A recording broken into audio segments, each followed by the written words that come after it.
Fala pessoal, beleza? Mais uma vez aqui trazendo para vocês os últimos acontecimentos da área tributária nesse sábado frio, bem frio, viu gente? Não sei aí na região de vocês, mas aqui no estado de São Paulo, hoje, inclusive ontem também estava bem frio aqui também. Eu separei dois assuntos, na verdade 3 assuntos, né, para essa semana, para comentar com vocês hoje. Primeiro é sobre o STJ, né? Uma redução no ganho do governo. Foi um pouco estranha essa questão aí das subvenções para custeio. Eu confesso que quando saiu essa decisão, me parecia que tinha sido uma grande derrota para as empresas, mas olhando com calma, acabou sendo até favorável, né? Dependendo do ponto de vista e de como está sendo contabilizada aí as receitas dessa operação, mas eu vou comentar mais com vocês daqui a pouco. Também vou falar sobre uma decisão de primeira instância que tivemos sobre o IPI, que estava sendo retirado da base de cálculo do ICMS, ou melhor, estava sendo retirado da base de cálculo de PIS e COFINS, com base numa instrução normativa de dezembro de 2022, e saiu uma decisão em primeira instância em que a juíza do caso acabou entendendo o argumento da empresa e considerou aí a possibilidade de inclusão do IPI, né? É um ponto interessante, bem interessante aí para as empresas do lucro real. E para fechar a semana eu coloquei para vocês mitos e verdades sobre a reforma tributária, né? Tem muitas coisas interessantes e eu vou comentar isso com vocês também. Então, pessoal, antes de a gente entrar nos detalhes desses assuntos que eu separei para vocês, eu peço que compartilhem esse vídeo, que curtam o vídeo, que levem para os seus amigos, para que eles possam também seguir o meu portal aí no Instagram. E quem estiver me acompanhando pelo YouTube, que também dê aquele joinha, compartilhe com o maior número de pessoas. E quem puder salvar também é bom, né? Quem não tiver tempo de assistir agora, você pode assistir também aí um dia que ficar melhor para você, no horário que ficar melhor também, tá bom? Então vamos aos assuntos de hoje, né, pessoal? STJ reduz ganho do governo com tributação de incentivos fiscais, incentivos de ICMS. Então, gente, é uma matéria do Valor Econômico, tá? Foi colocada na segunda-feira, foi essa data mesmo que eu postei no Instagram para vocês, e nesse dia foi colocado aí o inteiro teor da decisão e também os votos dos ministros, né? E o que aconteceu de fato? Só relembrando, né? Tivemos uma decisão do STJ relacionada aos incentivos de natureza negativa, que é aqueles incentivos que são considerados subvenção para custeio, se eles poderiam ou não utilizar a mesma regra aí dos incentivos clássicos, né, de investimento, que é o caso do crédito presumido de ICMS. E nessa decisão o STF, ou melhor o STJ, né, ele considerou sim a possibilidade de fazer a exclusão dessa subvenção na base de cálculo do IR da contribuição social, mas o contribuinte ele tem que obedecer aí a regra do artigo 30 da Lei 12.973 de 2014. Então a empresa pode sim fazer a exclusão, mas ela tem que seguir aí as normas do artigo 30, né? Entre elas, pelo que me vem aqui na memória, a empresa tem que registrar como reserva de incentivo fiscal, né? Não pode fazer a distribuição para os sócios. E basicamente é isso, né? Tem outros quesitos lá, mas esses são os mais assim preocupantes, né? Você precisa colocar na balança, precisa fazer os seus cálculos, colocar na ponta do lápis para verificar se realmente vale a pena fazer isso, né? Porque no caso da redução de base de cálculo, a gente está falando aqui de redução de base de cálculo, alíquota zero, isenção.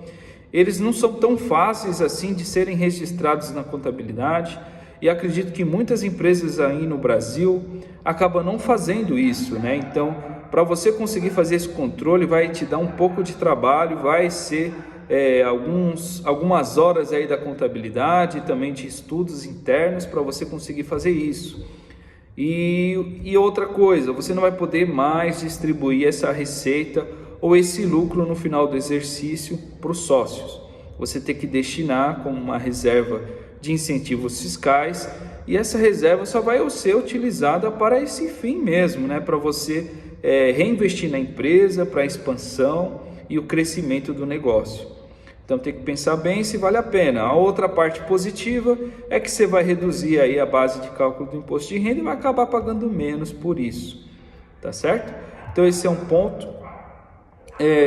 Nessa decisão foi colocado também a possibilidade de não ter mais a necessidade de você fazer a comprovação da demonstração de para que fim foi dado esse incentivo, né? Que era uma das discussões, né, na tese que foi colocada lá para o STJ, se teria que ter realmente aí a previsão legal de que aquele incentivo seria para fins de investimento. E o STJ considerou que não, né? Não precisaria ter essa necessidade, aí, essa demonstração, essa informação adicional para esse ponto. E é claro, né, gente, colocou aí uma possibilidade da Receita Federal fazer uma fiscalização dos contribuintes que estão utilizando a subvenção para custeio, ou para algumas pessoas consideram como natureza negativa, para verificar se eles estão utilizando os requisitos do artigo 30 da Lei 12.973 de 2014. Então, muitas empresas estão recebendo alguns EMACs, né, alguns inícios de fiscalizações, ou alguma malha, algum questionamento da Receita Federal, para tentar se explicar se realmente está sendo cumprido esses requisitos ou não. Então, as empresas do lucro real estão agora sendo questionadas pela Receita Federal para quem está utilizando esses incentivos, tá certo? Muito cuidado ao responder, tá, pessoal? Isso é sério, precisa olhar, verificar o histórico dessas subvenções para verificar se há algum risco ou não para o negócio, né? Caso tenha feito de maneira errada, a Receita Federal está concedendo um prazo até que esticado aí para você fazer a retificação de alguma coisa que você possa ter de erro, tá bom? Na sua demonstração. E agora vamos para o segundo caso, né? Relacionado ao IPI.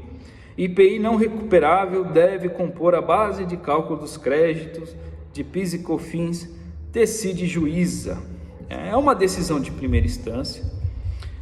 Nessa discussão foi colocada a validade da Instrução Normativa 2121 de 2022, publicada em dezembro do ano passado, em que colocou no artigo 170 dessa instrução a não possibilidade, ou melhor, a impossibilidade de incluir o IPI na base de cálculo para fins de créditos de PIS e COFINS para as empresas do lucro real. Ok, então é uma decisão favorável às empresas, é um precedente positivo, né? Eu sinceramente considero muito válida essa opinião, eu também concordo com essa decisão dessa juíza. É uma decisão de primeira instância, como eu já comentei, tem uma tendência enorme aí de subir para os tribunais superiores, né? STJ ou STF, se for considerado uma matéria constitucional, e tem tudo para ser validada, assim, porque realmente não faz muito sentido você tirar o IPI, principalmente para as empresas que não recuperam esse imposto, né? Por exemplo, um revendedor, ele não tem a saída tributada do IPI. Logo, esse IPI já é considerado um custo para ele, né? Ele vai ter que considerar isso lá como custo na composição do preço final do produto, tá certo? Então, realmente não faz sentido você retirar da base de cálculo do PIS e da COFINS, né? Você está diminuindo o seu direito de crédito. Então, uma empresa já conseguiu, né, uma vitória em primeira instância, tende a ter umas discussões aí em outras esferas também, tá bom? Eu coloquei até o CPC 16, né, o CPC de pronunciamentos contábeis, que ele fala sobre a questão do custo da mercadoria, e lá ele comenta assim que, né, que é considerado custo da mercadoria impostos que não são recuperáveis pela empresa. Então tem N argumentos aí favoráveis às empresas e vale muito a pena seguir aí esse posicionamento que está sendo criado, porque também foi utilizado uma instrução normativa para revogar uma outra instrução normativa que dava o direito do contribuinte de fazer essa inclusão. Tudo isso aí faz parte aí desse pacote fiscal que o governo vem tentando trazer recursos para o governo no geral, né, para subsidiar incentivos à população.